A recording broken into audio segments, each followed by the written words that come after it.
Hello everyone, please, I want us to watch this video. That's shocked users online, with a woman in Abuja, Titilayo Ibrahim, telling her story of how the police almost threw her in jail for being falsely linked to a kidnapping involving a 50 million naira ransom. Now, this kidnapping had nothing to do with her whatsoever, but in an interview with BBC Yoruba being shared on Tuesday, Ibrahim tells the story of how the police said she was under arrest last October after they patronized her clothing business. All the while, she had no idea that the SIM card that she was using was linked to a kidnapping and murder case. Let's watch. So one move kan jáde bí méjì kan báyìí. Mo wá rí àwọn numbers mi àti location gbogbo tí mo ti lọ. Mo wá ní kí ni mo ṣe, kí ló ṣẹlẹ̀. Wọ́n ní number ipa àwọn tí ń track láti last year. Pé number yẹn pé ó commit ẹni tó lo SIM card yẹn kó commit crime kan tó ní láti jẹ́ kidnapping and murder. Pé wọ́n kidnap ẹni yẹn. Wọ́n dẹ̀ gba ransom 50 million naira lọ́wọ́ ẹni yẹn, wọ́n dẹ̀ pa. So man, SIM card tẹ́ ń sọ yìí o, first of all, SIM card yẹn gan sínú phone mi, inú MiFi mi ló wà. Mo kàn máa ń connect ẹ̀ mọ́ phone mi ni.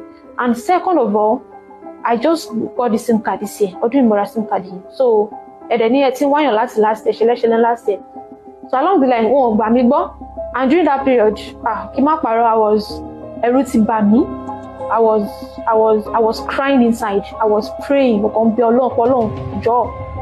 Mo mọ̀ pé there are so many innocent people in the prison fún nǹkan tí wọ́n ń ṣe. That very night, lawyer mi wá sọ fún ọlọ́pàá yẹn pé ẹ jẹ́ ká dé network provider office yẹn lọ́jọ́ kejì náà ká lọ confam. Ìgbà tá a dé network provider office yẹn, wọ́n á béèrè NIN mi pẹ̀lú phone number yẹn. Àwa fún wọn. So a few minutes later, wọ́n á reflect lórí system wọn pé mo ra SIM card yẹn, mo register, mo purchase ẹ̀ ní on the 15th of April 2025. Meanwhile, ìṣẹ̀lẹ̀ ní on the 1st of January 2024. So síbẹ̀síbẹ̀ náà kò wà convinced lójú àwọn ọlọ́pàá yẹn. Irú nǹkan tó ṣẹlẹ̀ sí mi, ó lè ti ṣẹlẹ̀ sẹ́lòmíì. Èèyàn tẹ́ pé bí a kò níyàn tó lè help àbí nǹkan tẹ́ pé wọ́n lè ti máa jẹ̀yà àìmọ̀. Àwọn èèyàn máa ń sọ̀rọ̀ kan, wọ́n ní may Nigeria never happen to us. Oh, Nigeria happened to me actually. I must say they really harassed me. Let me just put it that way. And Rufai, I'll come to you on this because people have been sharing their stories about the perils of using a recycled SIM card. But, you know, at the end of the day, there was something really heartbreaking about her admitting and knowing that there's so many people in Nigerian prisons who were there for crimes that they didn't commit. That's the sad reality, but it's not her fault. People get into these things. So the question is, can we have a method where a SIM card that the mobile company is recycling their number, there's also a security scan on the line before it's recycled? And the security scan should be able to merge with police records, police case files. And that's why I've always advocated there must be a symbiotic handshake where there's an API that has police records and also an API that has, you know, that's what's it called, people in the mobile sector can be able to log onto that API and see through the police records and have like a handshake. And also that handshake should extend to your NIN number and also your BVN. This back-end thing will help a lot of people. It should also have your forensics. I mean, when we go to other parts of the world where somebody's been looking for a crime, and as you put your forensics somewhere, it goes through the API to the database of the police. And if they had been looking for you based on the forensics, they are easily able to get you. I don't know what NIN is supposed to do. That's what NIN is supposed to do, but it's not full-blown. The integration is not full-blown. I mean, ordinary registration, and you want to verify NIN, you have sharp challenges doing that. So there should be a handshake across all of these networks because it's just an innocent mistake. She went to buy. I think it has even happened again.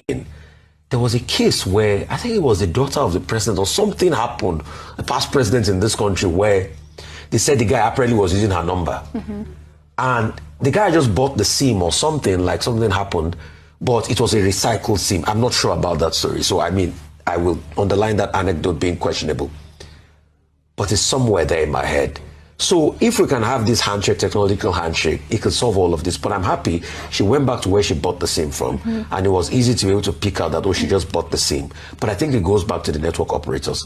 The second layer will be when, after this SIM was used to perpetrate this crime, it was probably thrown out of the phone because of tracking and things like that, what are the measures are we also putting in place that in tracking people when the crime is going on, you can be able to geolocate them to a certain region and apprehend them before the crime escalates? Because if you use that phone line for kidnapping and murder, there must have been a conversation that went on for a couple of days. What was the reconnaissance to be able to get to that location as at the point in time when that crime was being perpetrated? So I think these are questions we should be asked. But it goes back to that API and that database handshake I'm talking about. Because if it was there, the phone line will have flagged it. Right. The telecom company, before they revamp this, will have flagged it that this number that we're about to recycle is connected to XYZ kidnapping case. Absolutely. All of these agencies essentially need to be in There has to be a communication. handshake.